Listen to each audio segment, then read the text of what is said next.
Okay, with that in mind, let's look at question number 1 here.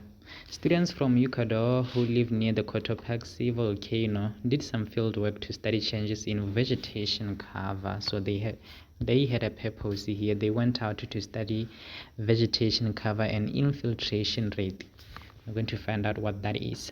So they went out to study vegetation cover and infiltration rate. They visited 3 sites going up the lower slope of the volcano. Before they began their field work, the students assessed some hazards they may come across and how to manage them.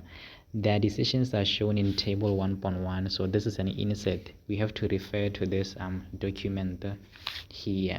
So let's talk about that. Okay, so this is the insert, a document that is attached that is going to help us answer these questions. So let's go back to the questions then. Let me just do this.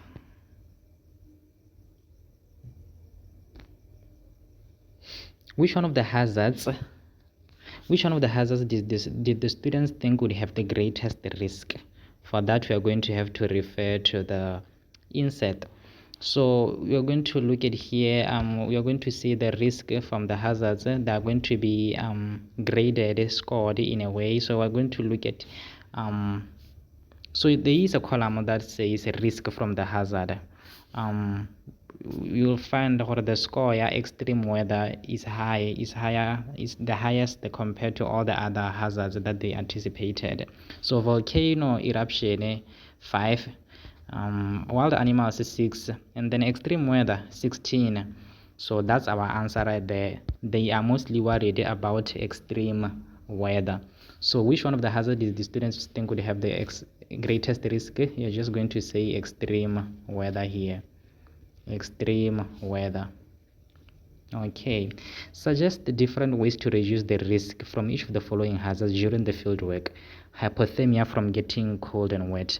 Well, we're going to see what hypothermia here in the hypothermia is here in the hazards in the list here, but we are not given the management here. The entries for management for hypothermia, for uneven ground, for getting lost, the entries are missing, so we're going to have to come up with those. So let's come up with those. Suggest different ways to reduce the risk from each of the following hazards during the field work. Hypothermia from getting cold and wet. Hypothermia means abnormally low temperatures. Hypothermia means abnormally low temperatures. Abnormally low temperatures. So how can you deal with abnormally low temperatures? Well, what causes the abnormally low temperatures? Coldness and wetness here. Coldness and moisture. So how are we going to deal with coldness? So we better bring extra layers. Wait. Yeah.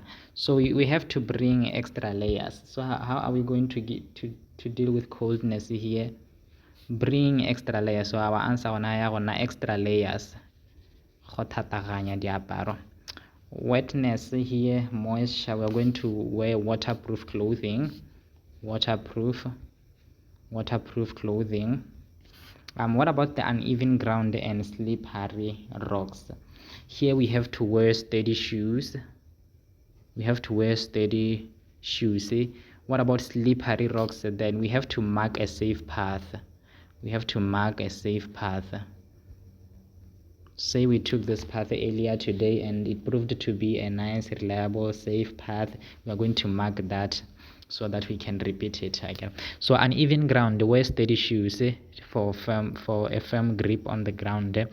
Slippery rocks, you should mark a safe path. Getting lost or separated from others, use a GPS, or traditionally use a map and a compass. Also on how you could talk about the buddy system, where you work in pairs, you are accountable, you are responsible for each other's safety. The buddy system, GPS, map, or a compass. Okay, the students investigated the following hypothesis by doing fieldwork at 3 sites. Hypothesis 1. So what do we know about a hypothesis? Well, a hypothesis is an intelligent guess, Ghana. So it's an intelligent guess, an answer that we suggest before we go out to investigate. So hypothesis: vegetation cover decreases as altitude height above sea level increases. Hypothesis 2: the rate of infiltration increases as altitude increases. So stories are thing here. We are climbing up a mountain. As we climb up this mountain, there's something called altitude. Altitude is high above sea level, so sea level is say high, like relatively like ground level here. As we go up, altitude increases. So we can talk about things here with regard to the altitude. Hypothesis 1 says vegetation cover decreases as altitude increases. So we're basically saying as we go up, vegetation cover decreases as we go up. So that's one hypothesis. Sure. The other hypothesis, the rate of infiltration increases as altitude increases. So we have to find out what infiltration again. So we'll get back to those. B, to measure the amount of vegetation cover, students use the piece of equipment shown. Remember I talked about equipment in the introduction. So what is an anemometer? What is this piece of equipment called? We have to tick. Is it an anemometer that is used to measure vegetation cover? Well, we should understand what an anemometer. Let's talk about instruments now.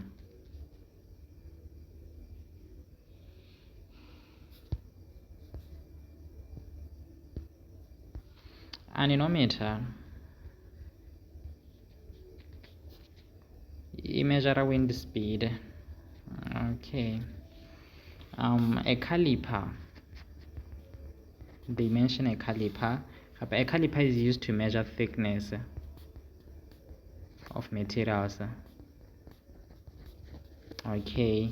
Renale a clinometer, they also mention the clinometer.